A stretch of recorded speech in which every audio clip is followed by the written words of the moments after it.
Alright, now that we're back, as you can see, I've sanded as clean as I could get it. Alright, got a nice rough texture, same as right here. Right? And what I'm going to do is I'm going to take my wire mesh, right? And I'm going to just see how much I need of it. And I'm just going to push it in there. And this wire mesh is quite pliable. See, I got too much. You see, it's folding in the corner here. So I'm going to do is cut it down some more. Using my pink little scissors here. And cut the mesh. Now, I've heard everything from taking little strips and filling it in. But I just like to take the mesh and use the mesh in one big piece. It's a little easier for me in the long run. And this mesh is, like I said, it's very pliable. I don't know how well that shows up on camera, but it just kind of molds in there. And I just keep cutting it until I get what I want in the proper shape. Okay. Now, what I'm going to do now is I'm going to take the very top of it right there, and I'm just going to take it, push it together with my hands. And I'm sorry if I'm not doing this that well. And I'm going to take the soldering iron and I'm going to start pushing down, mixing the two pieces of plastic together. Not the entire thing, just the very top. And I'm going to let the heat transfer as far as it will all the way through it. Alright? I mean, you can actually feel the heat on the back side of your thumb. That's when you know you're transferring the heat properly through the entire piece of plastic.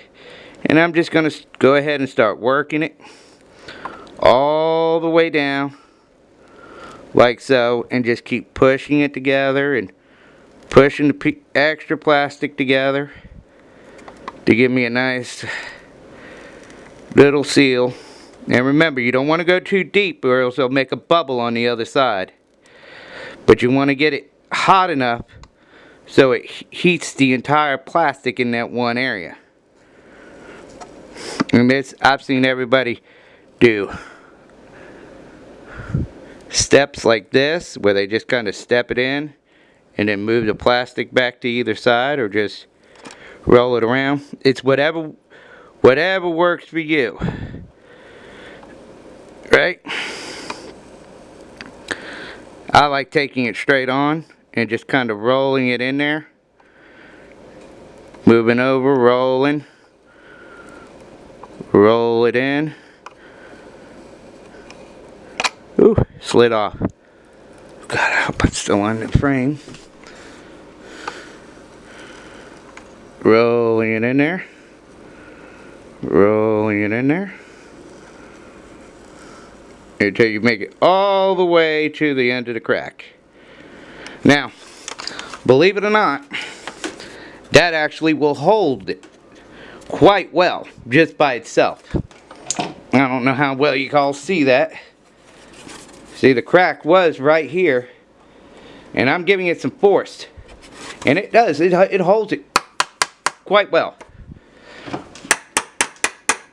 Okay, quite well, but you know, it is plastic, and it was already previous damage.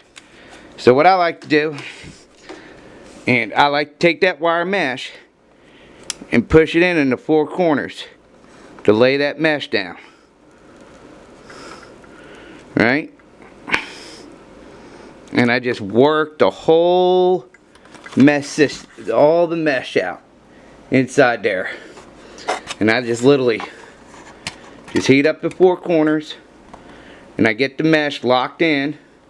And you'll know when it heats up, because the mesh will drop. And if you start from that corner and just work across, the plastic is still hot. So the mesh will just sink right down into place. You go straight across with it. I'm sorry I took you out of frame.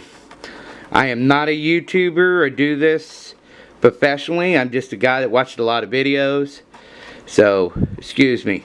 So I'm going to go ahead and pause you here. And I'm going to go ahead and do the whole thing and mesh it in and heat the mesh down. See you in a minute when I get done.